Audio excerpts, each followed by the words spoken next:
Au départ, notre avenir était très incertain dans un monde très hostile. Nous sommes une des espèces les plus fragiles. Nous n'avons pas de carapace comme les tortues. Nous n'avons pas de grandes dents comme les tigres. Nous ne volons pas, nous ne courons pas vite. Mais nous avons, dès le départ, une qualité, un don qui nous vient, on ne sait d'où. Vous savez, comme les fées, dans les contes de fées qui apportent des cadeaux aux enfants, nous avons reçu un cadeau qui est l'intelligence. Et ce qui était pour nous, au départ, un cadeau qui nous aidait à survivre, s'est renversé dans le sens que ce cadeau, aujourd'hui, nous menace. C'est-à-dire le fait que nous altérons, que nous changeons tellement rapidement par les œuvres, par notre technologie, par notre intelligence, par notre science, que nous affectons tellement notre entourage. Je parle du réchauffement planétaire, je parle de la pollution, de la fonte des glaces. De sorte qu'aujourd'hui, nous sommes obligés d'utiliser à nouveau notre intelligence, mais notre intelligence non pas pour nous aider à survivre, mais pour nous aider à ne pas nous détruire. Il y a un grand biologiste américain qui, pour rappeler les causes de perte de biodiversité, a un moyen mnémotechnique très parlant, je trouve. Il dit hypo. Alors, c'est évidemment pas l'hippopotame qui est la cause de la perte de biodiversité, mais H. Le H, c'est pour habitat, c'est la destruction des habitats et des milieux, notamment par notre espèce humaine. Le I, c'est pour invasive. Les espèces invasives sont les espèces qui, introduites par nos déplacements, par exemple, dans un milieu qui n'est pas le leur, prennent la place d'autres espèces et menacent le fonctionnement des écosystèmes. On pourrait citer chez nous le ragondin ou des espèces de plantes qui envahissent nos cours d'eau.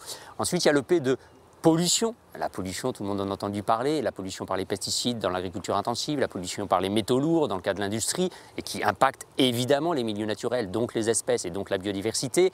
Il y a le P de population, c'est la population humaine qui croît toujours plus et qui, parce qu'elle croît, a toujours plus de besoins. Et il y a sans doute une réflexion à mener sur de quoi avons-nous réellement besoin pour être heureux et pour mener une vie décente et enrichissante pour nous.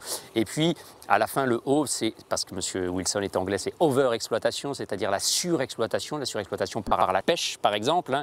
C'est catastrophique, la pêche actuellement dans les océans. Tous les 10 ans, en France, il y a l'équivalent d'un département qui disparaît sous le béton et le bitume.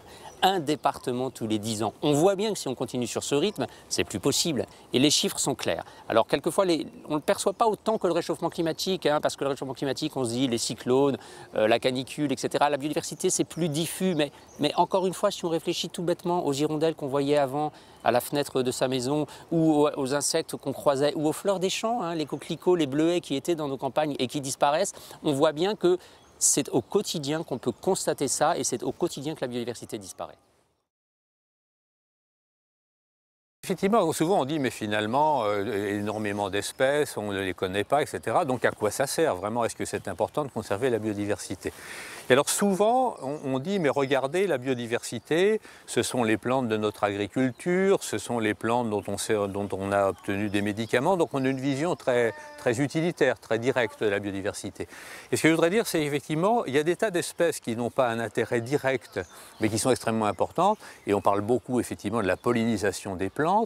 Eh bien, on a pu calculer par exemple que si les insectes, non seulement les abeilles, mais tous les insectes pollinisateurs arrêtaient de féconder les plantes, l'agriculture mondiale perdait peut-être 20 ou 30% de sa valeur.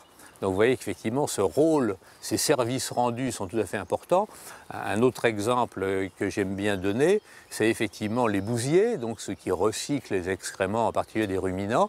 Quand on a introduit la vache en Australie, on s'est rendu compte que si on n'introduisait pas les bousiers européens, on ne pourrait pas développer les élevages de vaches en Australie. Donc vous voyez qu'effectivement, il faut ces espèces auxiliaires jouent un rôle extrêmement important qu'on découvre sans cesse. Aujourd'hui, on peut dire que l'homme ne pourrait pas se payer d'une certaine manière la biodiversité, c'est-à-dire toute la richesse du monde ne suffirait pas à compenser ces services perdus si la biodiversité venait à disparaître.